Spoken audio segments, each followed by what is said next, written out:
राम रटत दारिद्र भलो, टूटी घर की छान। वो सुंदर महल किस काम के, जहाँ भक्ति नहीं भगवान। कबीर सब जग निर्धना, धनवंता ना कोय। धनवंता सो जानियो, जिस पे राम नाम धन होवे। पृथ्वीपति चकवे गए, जिनके चक्र चलंत। रावण सरीखे कौन गिने, ऐसे गए अनंत।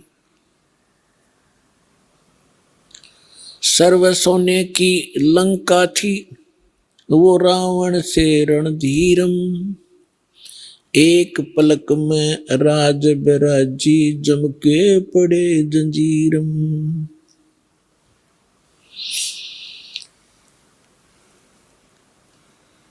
जिन हर की चोरी करी, और गए राम गुण बोल। ते बिदना बागुल किए, रहे उड़द मुख जोल। राम रटत कन्यावली, साकट बलोन पूत।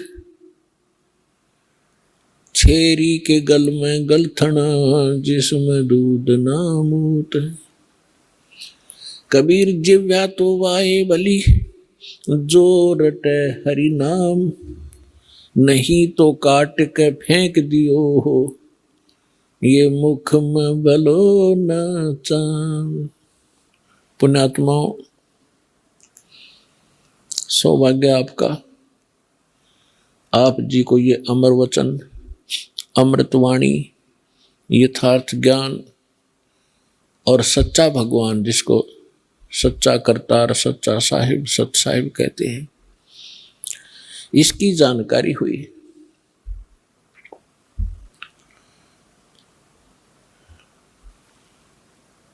अब आप जी ने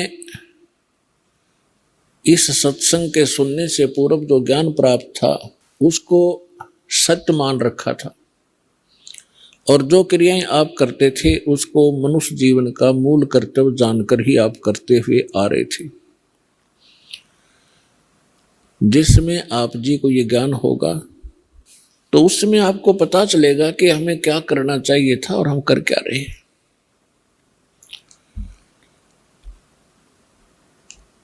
आप जी ने अभी एक वाणी सुनी कि सर्व सोने की लंका थी, रावण से रणधीरम। एक पलक में राज बिराजी, जम के पड़े जंजीरम। मन तो सुख के सागर बसरे, भाई और ना ऐसा यश रे। अब हम यहां छोटी सी महिमा प्राप्ति के लिए क्या करते हैं कि बड़ी कोठी बना लें और गांव या नगर के अंदर प्रशंसा के पात्र बने, बड़ी गाड़ी खरीद लें और कोई उच्च पोस्ट प्राप्त हो जावे, कोई एमएलए, एमपी, मंत्री, मुख्यमंत्री, प्रधानमंत्री बनकर आप ये सोचते हैं कि हमारी बहुत बड़ी महिमा हो गई। तो परमात्मा के इस विधान से पता चलता है कि यहां का जो यश है ये यूजलेस है, ये फोकट है। अब जैसे कोई एक अच्छा राजनेता है या कोई वैसे सोशल वर्कर है, कोई अच्छा कार्य करता है या कोई अच्छा कोई नेक व्यक्ति है और उसके कार्यों से प्रसन्न होकर के सभी उसकी प्रशंसा करते हैं, और यदि वो परमात्मा की भक्ति नहीं कर रहा, यथार्थ साधना नहीं कर रहा, तो अपने पूर्व जन्म के उन पुण्यों को ही वो यूज कर रहा है, प्रयोग कर रहा है, और भविष्य का उसको कुछ प्राप्त नहीं हो रहा। उसकी मृत्यु के उपरांत क्या बनाते हैं, उसकी यादगार बना लेते हैं, उसका एक स्टैच्यू बना देते हैं, तस्वीर बना लेते हैं। 1 वर्ष में उसके जन्मदिन पर या मरण दिन पर उसको याद कर लेते हैं, उसको दोहा मांझी कर देते हैं, उसके माला मूला डालते हैं, तिलक तुलक करते हैं, उसकी आरती उतार देते हैं।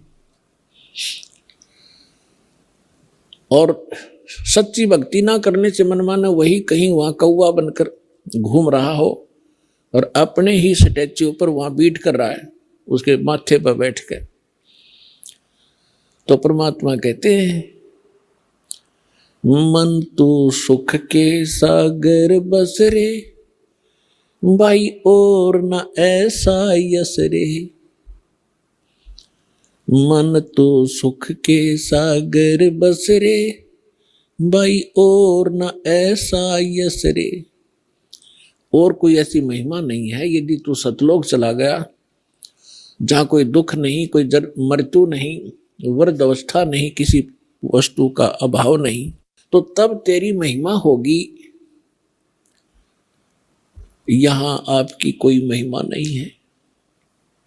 क्या बताते हैं, क्या मांगू कुछ थिर न रहाई, देखत नैन चला जग जाई।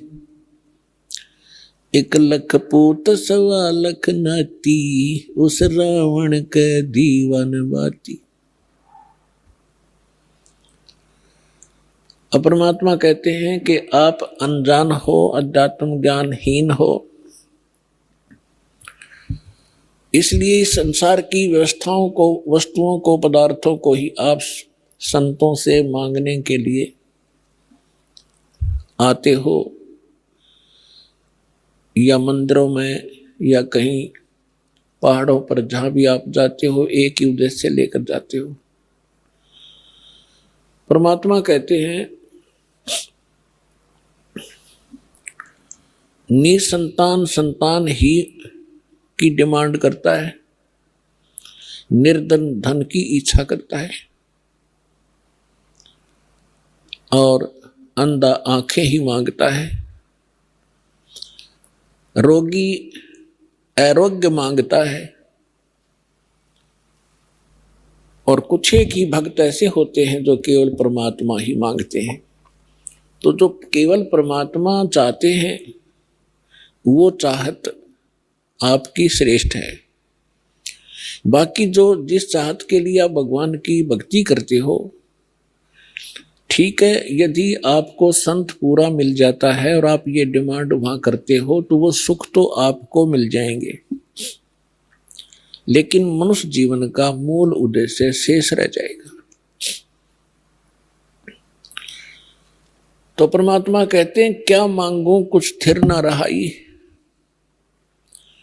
और देखत नैन चला जग जाई। मेरी आंखों के सामने दुनिया जा रही है, छोड़ छोड़ के बड़े पूरे परिवार को, छोटे छोटे बच्चों को। माँ बाप मर जाते हैं, छोड़कर वो भटकते रहते हैं। किसी का पति मर गया, किसी की पत्नी मर जाती है, किसी के बच्चे उसकी आंखों के सामने सारे ही मर जाते हैं। तो परमात्मा याद दिलाना चाहते हैं कि मनुष्य जीवन पाक है, जो नहीं रटे हरि नाम, और जैसे कुआं जल बिना, फिर बनवाया क्या काम। इसका मूल उद्देश्य याद दिलाते हुए हमें समझाना चाहते हैं कबीर परमेश्वर जी कि मनुष्य जीवन पाकर यदि आपने परमात्मा की भक्ति नहीं करी और बाकी अन्य वस्तुओं की डिमांड ही करके अपना जीवन नाश करके चले गए, आपने मनुष्य जीवन का लाभ नहीं उठाया। अपने आत्माओं, आपको ये ज्ञान देने का उद्देश्य परमात्मा का यही रहा है कि आप इस गंदे लोक की व्यवस्था से परिचित हों अच्छी तरह। और जब तक इस काल के लोक से आप परिचित नहीं होगे, तो यही डिमांड करते करते आप परम संत के पास आकर भी यही डिमांड करते करते अपना जीवन व्यर्थ कर जाओगे। इसलिए आपको सत्संग में बुलाया जाता है, और सत्संग के अंदर आपको यथार्थ ज्ञान सुनाया जाता है जो परमात्मा ने आपके लिए सुरक्षित रखा हुआ था। अभी तक इसी पीढ़ी के लिए दास का उद्देश्य ये नहीं है कि आप दुखी है, वो दुखी पहले यही मांगता है कि मेरा संकट निवारण हो। दास ये कहना चाहता कि इसके साथ साथ परमात्मा की भी इच्छा आप में प्रबल हो,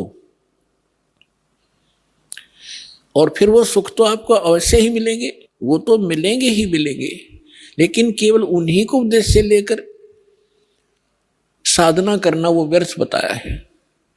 इच्छा रूपी भक्ति कराही, वो सुख सागर जाते नाही।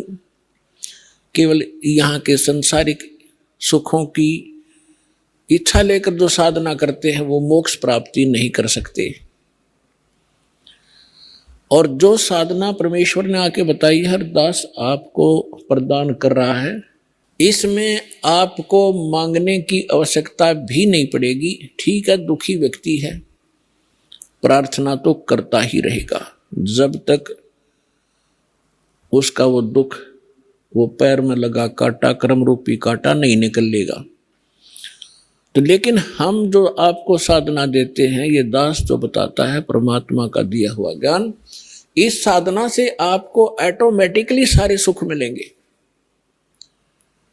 यदि आप मर्यादा में रह करके इस साधना को अंतिम श्वास तक करते रहे। राम नाम रटते रहो,